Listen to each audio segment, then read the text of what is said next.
University की छात्रा राधिका तंवर के कत्ल को 48 घंटे बीत चुके हैं, लेकिन दिल्ली पुलिस के हाथ अब भी खाली हैं। राधिका का कातिल पुलिस की गिरफ्त से कोसों दूर है। पुलिस ने अब तक कोई गिरफ्तारी नहीं की है और न ही कोई खास मोड़ पर पहुंच पाई है। पुलिस ने एक स्केच जारी किया है जो कि कातिल का है, लेकिन अब तक कोई कामयाबी नहीं मिल पाई है।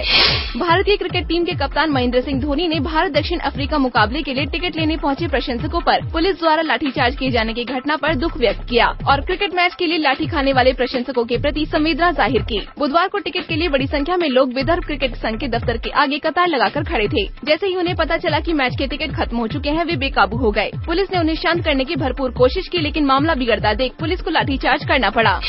आरक्षण की मांग को लेकर जाट आंदोलनकारियों की ओर से सरकार को दिया गया अल्टीमेटम खत्म हो चुका है। इसके खत्म होते ही जाटों ने सरकार के खिलाफ विरोध का बिगुल फूंक दिया है। इसका असर उत्तर प्रदेश के हरियाणा से गुजरने वाली ट्रेनों पर सबसे पहले पड़ेगा। यात्री ट्रेन और मालगाड़ी की आवाजाही ठप पड़ने से खेदड़ का थर्मल प्लांट बंद होने के कगार पर पहुंच गया है। अगर ऐसा हुआ तो बड़े इलाके की बत्ती भी गुल हो जाएगी। दरअसल जाटों की आरक्षण की मांग अब नाक की लड़ाई में बदल चुकी है। यही वजह है कि हर उम्र के लोगों को आंदोलन में शामिल किया जा रहा है। चूल्हा चौका संभालने वाली महिलाओं को धरने में लाया जा रहा है। यही नहीं, आज से हरियाणा के सभी रेलवे ट्रैक को जाम करने की तैयारी पूरी है। बुधवार को आंदोलनकारियों ने हिसार जयपुर रेलवे ट्रैक को पूरी तरह से जाम कर दिया था, जिसका असर रेल सेवाओं पर पड़ा। MNS के अध्यक्ष राज ठाकरे ने दावा किया है कि उनकी पार्टी अगले साल होने वाले BMC चुनाव में किसी के साथ गठबंधन नहीं करेगी। राज ठाकरे का इशारा बीजेपी की ओर था। पिछले कुछ समय से महाराष्ट्र में कयास लगाए जा रहे थे कि MNS और बीजेपी BMC चुनाव में मिलकर लड़ सकती हैं। दरअसल बीजेपी और MNS की नजदीकियों को नकारते हुए MNS अध्यक्ष राज ठाकरे ने BMC के चुनाव अकेले लड़ने का ऐलान कर दिया है। महाराष्ट्र नव निर्माण सेना के 5वें स्थापन दिवस पर बोलते हुए राज ठाकरे ने कहा है कि उनकी पार्टी को किसी गठबंधन की जरूरत नहीं है। एक साल बाद होने वाले BMC चुनाव को लेकर कयास लगाए जा रहे थे कि बीजेपी और MNS में नजदीकियां बढ़ रही हैं। वो और दोनों चुनाव एक साथ लड़ सकते हैं।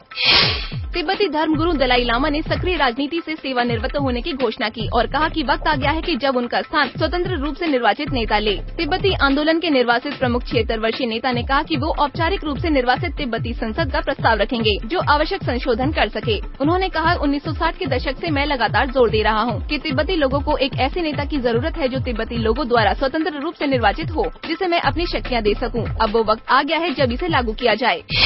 टैक्स चोरी और हवाला के केस में गिरफ्तार पुणे के व्यापारी हसन अली और उसके सहयोगियों पर कितना टैक्स बकाया होगा। अब तक आप पढ़ते आ रहे होंगे कि हसन अली से 40,000 करोड़ रुपए टैक्स वसूले जाने हैं, लेकिन इनकम टैक्स डिपार्टमेंट ने अब इस आंकड़े को संशोधित कर लिया है। IT डिपार्टमेंट के अधिकारियों ने हसन अली और उसके सहयोगियों से अब 71,845 करोड़ रुपए टैक्स की मांग की है। अंडरवर्ल्ड डॉन दाऊद इब्राहिम को मुंबई की एक अदालत में करारी शिकस्त झेलनी पड़ी है। अदालत ने नीलामी में बेची गई उसकी एक संपत्ति पर दिल्ली के एक वकील अजय श्रीवास्तव को कब्जा देने का आदेश दिया है। वर्ष 2001 में दाऊद के बकाया करों की वसूली के लिए आयकर विभाग ने दाऊद के गढ़ नागापाड़ा इलाके में 2 संपत्तियों की बोली लगाई थी। श्रीवास्तव इस नीलामी में बोली लगाने वाले एकमात्र व्यक्ति थे। अजय ने नागापाड़ा की जयराज लेन के इंडस्ट्रियल इलाके की अचल संपत्ति को 2.5 लाख रुपए में खरीदा था। इनकी कीमत अब करीब 5 करोड़ रुपए आंकी जा रही है। श्रीवास्तव ने उस समय ये संपत्ति खरीद तो ली, लेकिन दाऊद की बहन हसीना पारकर के कब्जे से उसे मुक्त नहीं करा पाए। पश्चिम बंगाल विधानसभा चुनावों के दौरान प्रदेश के युवाओं तक पहुँचने के लिए तृणमूल कांग्रेस कोलकाता स्थित IIM के 2 छात्रों को अपनी पार्टी में इंटर्नशिप कराने जा रही है।